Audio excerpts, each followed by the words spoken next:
Bom dia, gente! Sejam bem-vindos!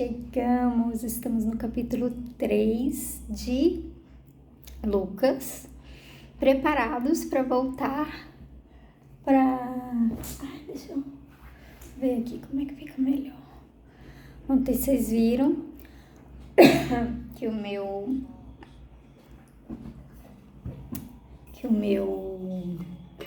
celular esquentou e aí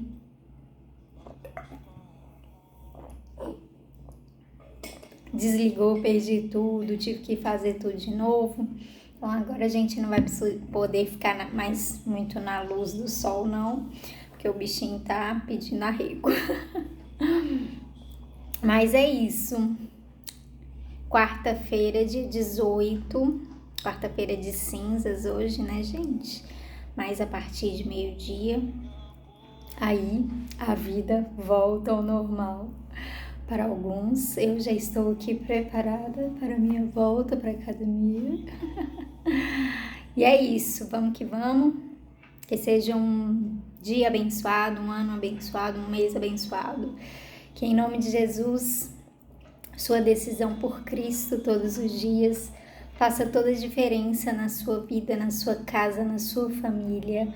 Vocês viram aí, né, como diz o Nicolas Ferreira, nunca foi tão fácil escolher um lado, né? Se você ama a palavra de Deus, você sabe exatamente o que é certo e o que é errado, diferenciar o bem do mal, né, gente? E a famosa que, né, mas ficou em alta aí, eu acho que foi a família em conserva. E se você tem uma família aí abençoada, é maravilhoso estar em conserva, né?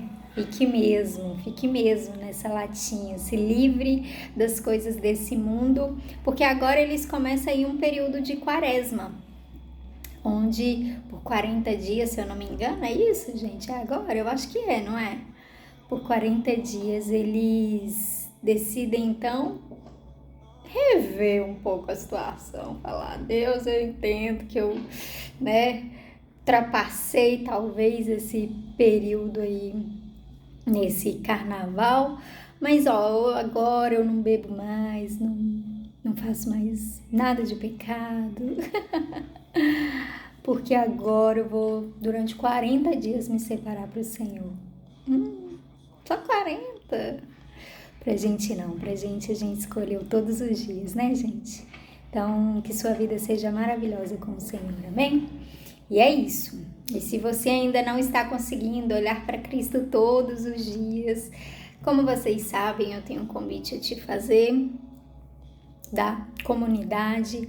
É uma espécie de mentoria ali que eu faço, onde eu vou te ajudar, te desafiar. Tá?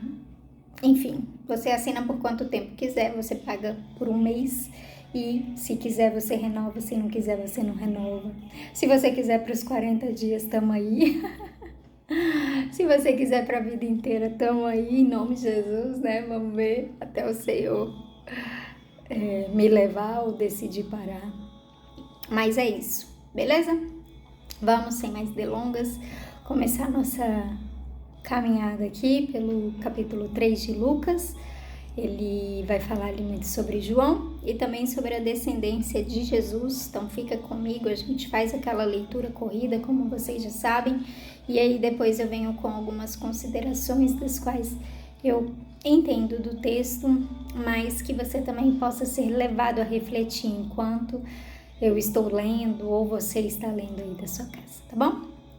Amém, Jesus, obrigada pelo dia de hoje, obrigada por esse tempinho, sabe, Deus, de descanso que o Senhor nos concedeu, um tempo, sei lá, talvez de lazer para alguns, que alguns foram para lugares isolados, outros para congressos, conferências, acampamentos, enfim, tudo que pudemos nos dispor nesses dias para te encontrar.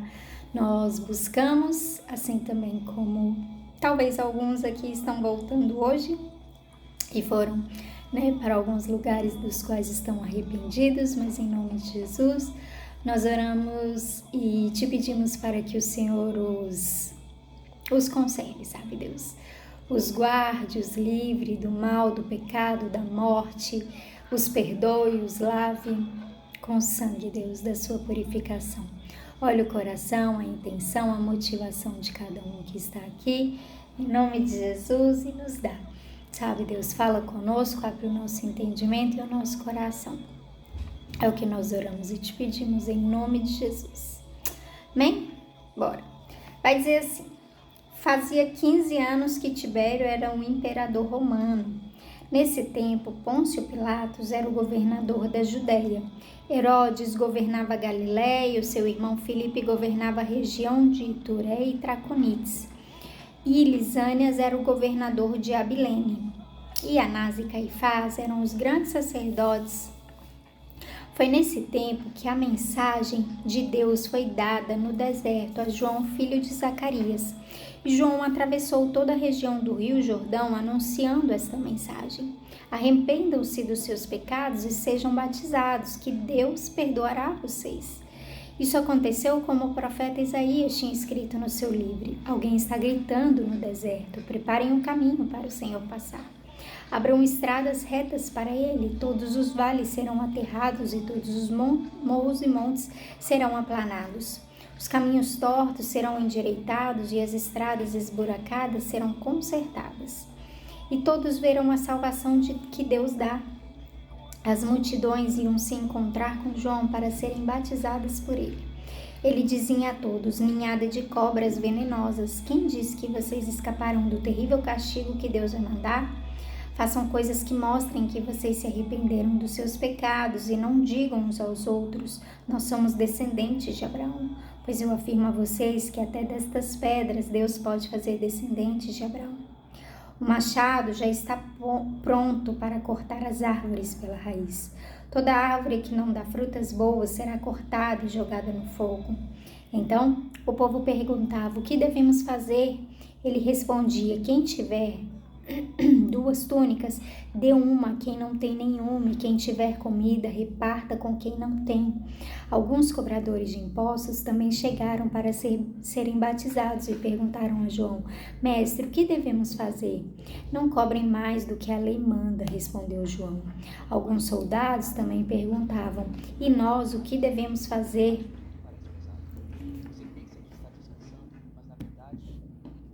E João respondia: não tomem dinheiro de ninguém, nem pela força, nem por meio de acusações falsas, e se contentem com o salário que recebem. As esperanças do povo começaram a aumentar e eles pensavam que talvez João fosse o Messias. Mas João disse a todos: eu batizo vocês com água, mas está chegando alguém que é mais importante do que eu, e eu não mereço a honra de desamarrar as correias das sandálias dele. Ele os batizará com o Espírito Santo e com fogo. Com a pá que tem na mão, ele vai separar o trigo da palha, guardará o trigo no seu depósito, mas queimará a palha no fogo que nunca se apaga. João anunciava de muitas maneiras diferentes a boa notícia ao povo e apelava a eles para que mudassem de vida. Mas falou contra o governador Herodes, porque ele havia casado com Herodias, a esposa do irmão do próprio Herodes.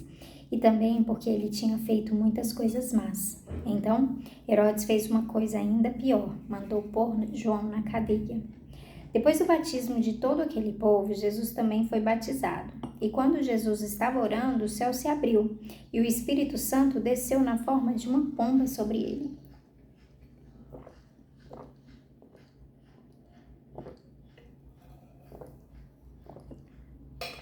E do céu veio uma voz que disse: tu és o meu filho querido e me dás muita alegria.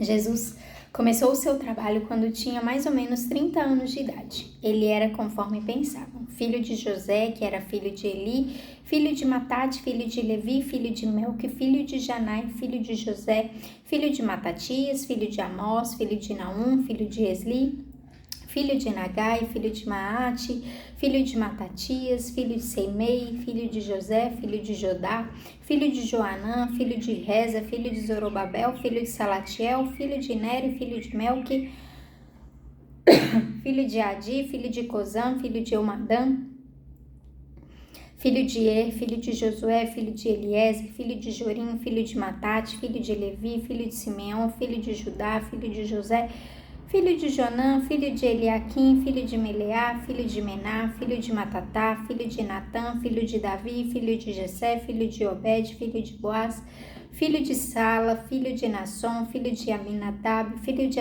Admin, filho de Arne, filho de Esrom, filho de Pérez, filho de Judá, filho de Jacó, filho de Isaac, filho de Abraão, filho de Tera, filho de Naor, filho de Serugue, filho de Reu, filho de Peleg, filho de Eber, filho de Selá, filho de Cainã, filho de Arpaxade, filho de Sem, filho de Noé, filho de Elameque, filho de Matusalém, filho de Enoque, filho de Jared, filho de Maalalel, filho de Cainã, filho de Enos, filho de Sete, filho de Adão, filho de Deus. É isso. Assim, então, vai dizer para nós o capítulo 3 de Lucas. E começando um pouquinho do final aqui, então, vai falar ali sobre toda a descendência de Jesus, só que a partir da família, como é que se diz? É porque Mateus, acho que dois evangelhos vão falar sobre a descendência, não lembro se João vai falar também, mas Mateus ele vai colocar ali as mulheres também, né? Vai falar ali das famílias desde, eu acho que desde Davi, eu acho que ele não começa até Deus, desde Adão, né? Mas enfim, aqui vai falar como se Jesus, que nem a gente disse ontem, né? Como se Jesus participasse ali da linhagem de José, né? Apesar de não herdar o sangue de José, Jesus herdou ali a linhagem dele, porque o descendente, o Messias, tinha que vir da linhagem de Davi, enfim, de toda essa questão aí. Mas vamos entrar então em João, muito parecido com o que a gente estava falando, e hoje eu tô numa sede aqui, tá um calor, tá pegando aqui nas minhas costas.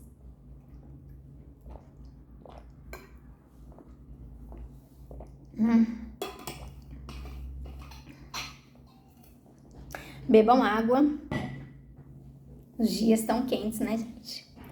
Bom, gente, então vamos falar aqui sobre essa questão de João, muito séria, muito séria, muito séria.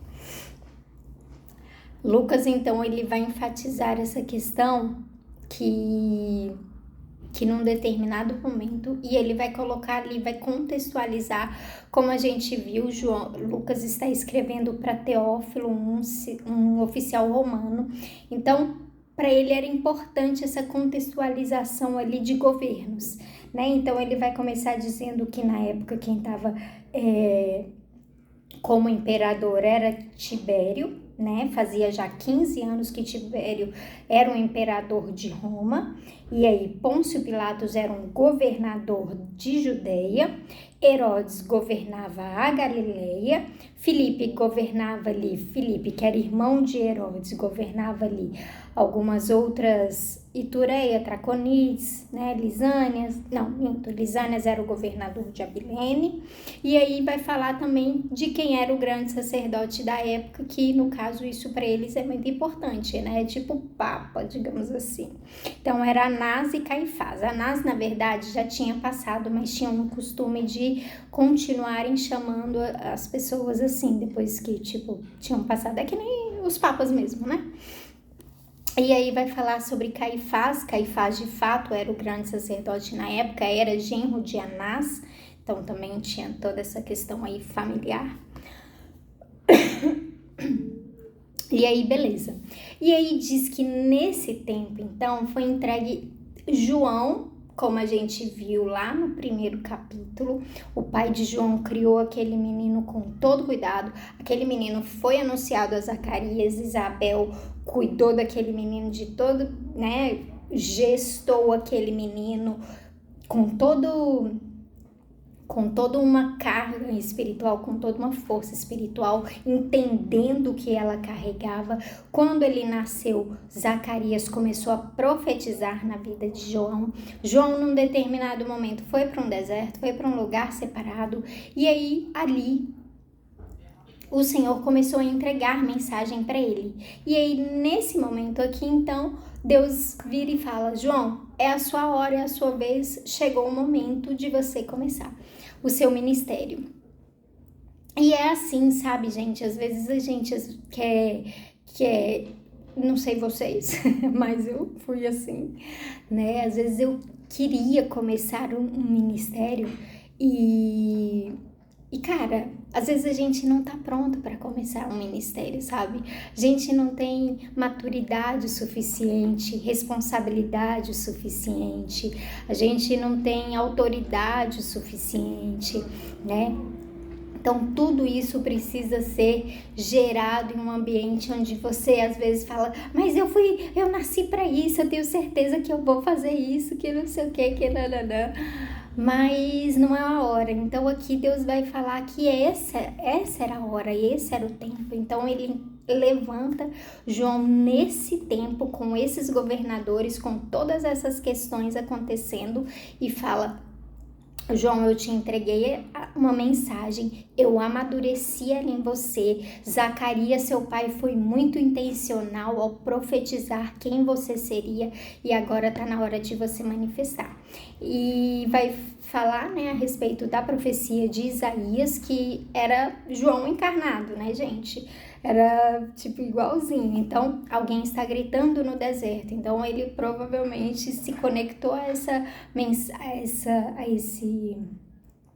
essa profecia e caminhou segundo isso. Compreende? É o que a gente precisa fazer também, né? A gente precisa, tipo, cara, você ouviu algo, você sabe que tudo aquilo ali mexeu dentro de você, você se conectou com aquilo, às vezes não é a hora, mas você precisa, tipo, se preparar de acordo com aquela palavra. E aí, beleza, então alguém está gritando no deserto: preparem o caminho para o Senhor passar, abram estradas retas para ele, todos os vales serão aterrados e todos os montes e morros e montes serão aplanados, ou seja, os vales serão aterrados e os montes serão aplanados, vai ficar tudo na mesma linha. Os caminhos tortos serão endireitados e as estradas esburacadas serão consertadas. Todos verão a salvação que Deus dá. Ou seja, aquilo lá se expandiria e colocaria tudo no mesmo bojo. E aí, João começa exatamente falando assim, né? Vai dizer então que multidões estavam indo se encontrar, começaram a, né, o ministério de João começou a se popularizar, a ficar, como é que se diz, né? Todo mundo ouvir aquela mensagem, e ainda que parecesse dura, era algo que, tipo, os atraía. Eles se identificavam e eles falavam: eu quero isso. E aí eles começaram a ir, mas eles achavam que, tipo, era um mergulho ali na água e tá tudo pronto e tudo acabado. E aí João virou e entendendo isso, né, vendo que as pessoas não estavam entendendo de fato o que significava aquilo, ele vira e ele fala: ninhada de cobras venenosas, quem disse que vocês escaparão do terrível castigo que Deus vai mandar? Façam coisas que mostrem que vocês se arrependeram dos seus pecados e não digam uns aos outros: nós somos descendentes de Abraão, pois eu afirmo a vocês que até destas pedras Deus pode fazer descendentes de Abraão. O machado já está pronto para cortar as árvores pela raiz. Toda árvore que não dá frutas boas será cortada e jogada no fogo. Então,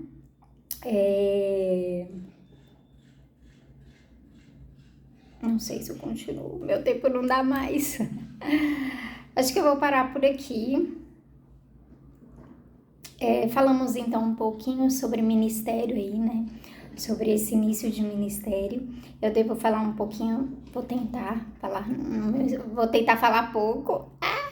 Ontem eu falei um monte, eu escrevi, hoje eu acordei assim super arrependida. Eu falei: meu Deus, eu escrevo demais, eu preciso melhorar minha maneira de comunicação, porque, né, Quem tá no Instagram disposto a ler aquele livro que eu escrevo? Mas eu gosto muito de escrever. E é uma das formas, assim, né? Eu creio que Deus me entrega a palavra de uma maneira... Não sei. Me diz aí vocês que tem que me dizer, né? Mas é isso. Eu devo tentar escrever alguma coisa lá sobre isso. E é isso, gente. Deus abençoe. Boa quarta pra vocês. Tchau, tchau.